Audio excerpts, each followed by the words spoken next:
Hi and welcome, my dear friends of the underwater world. Today I would like to focus on a very important, if not the most important part of the body for us divers, our ears. So if you want to know what simple things you can do to prevent ear problems, so you don't have to spend your diving vacations by the pool, just stay tuned. As always, we start after the intro.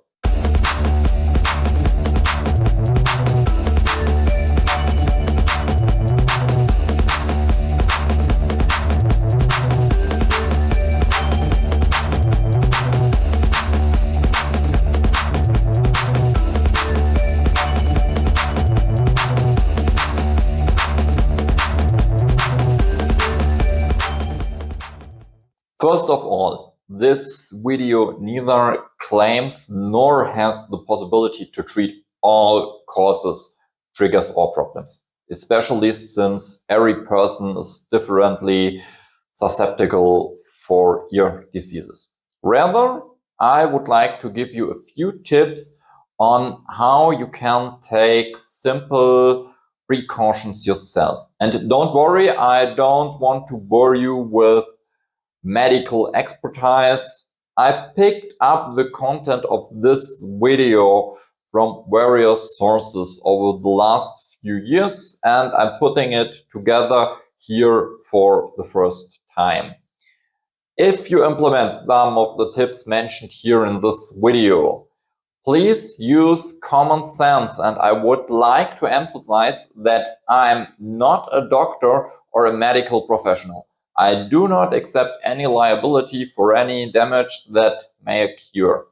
However, if you have any other tips or recommendations, or if you see something completely different, please feel free to leave them in the comments.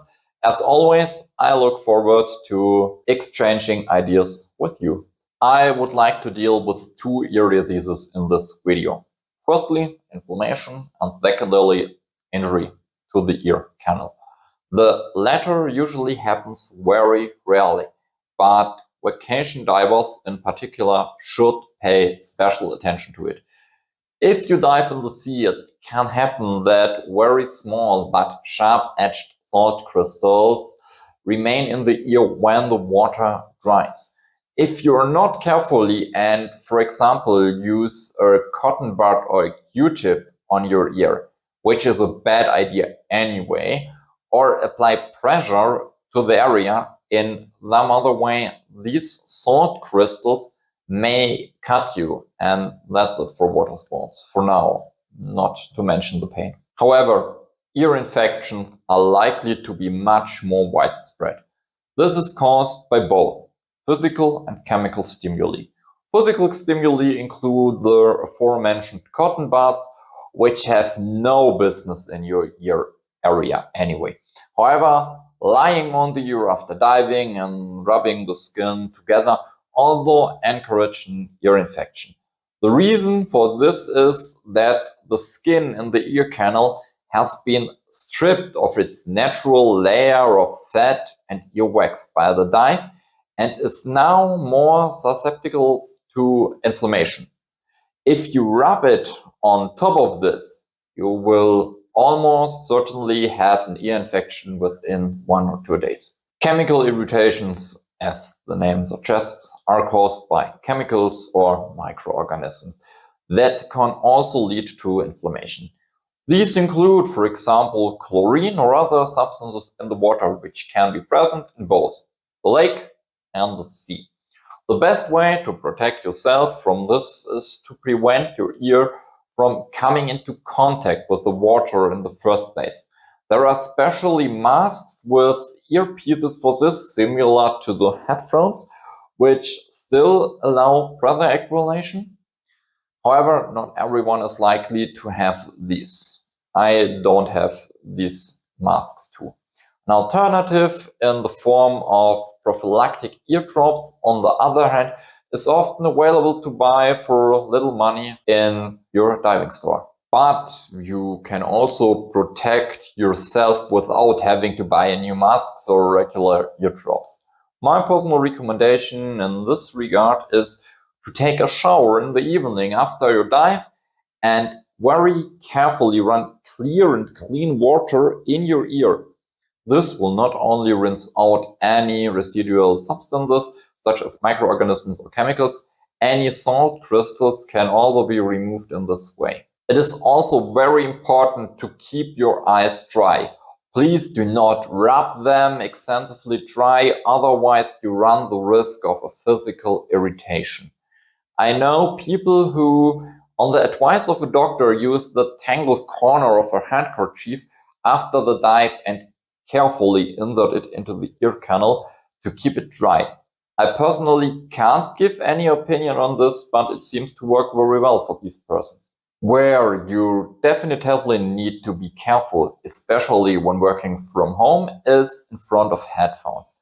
Especially after diving, when the natural protective film in the ear canal is impaired by prolonged exposure to water, many headphones press on your ears, causing physical irritation.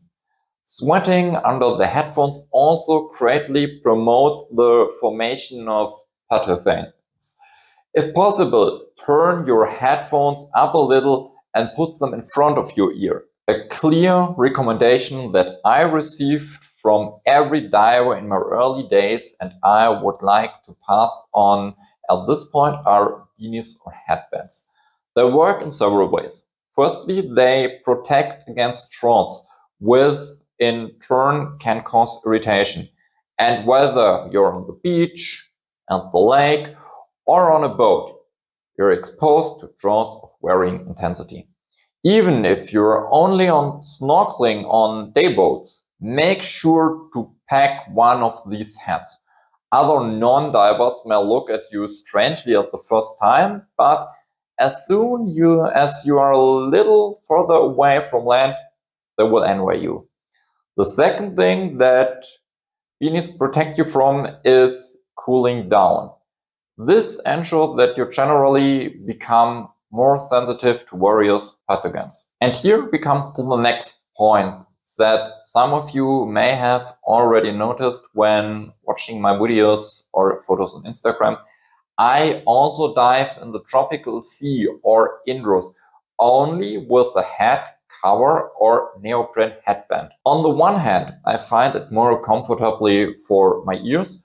On the other hand, it prevents me from cooling down and I lose a lot of heat through my ears, which are very well supplied with blood. Finally, I have a tip that you can use before diving, even if opinions will differ on this.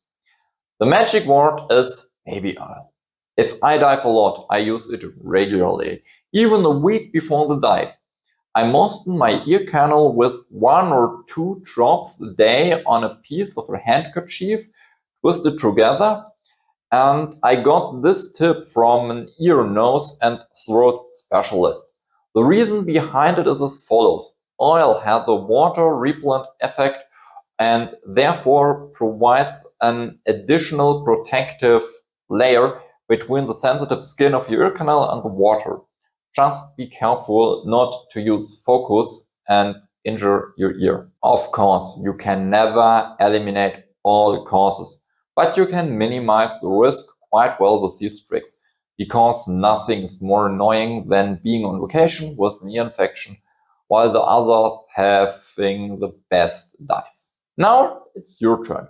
What do you use to protect your ears? Do you use some of the methods I presented here? Or do you have any other suggestions that I have listened? Feel free to leave them in the comment. I'm looking forward to you. And until next time, I say all time good air. Ciao.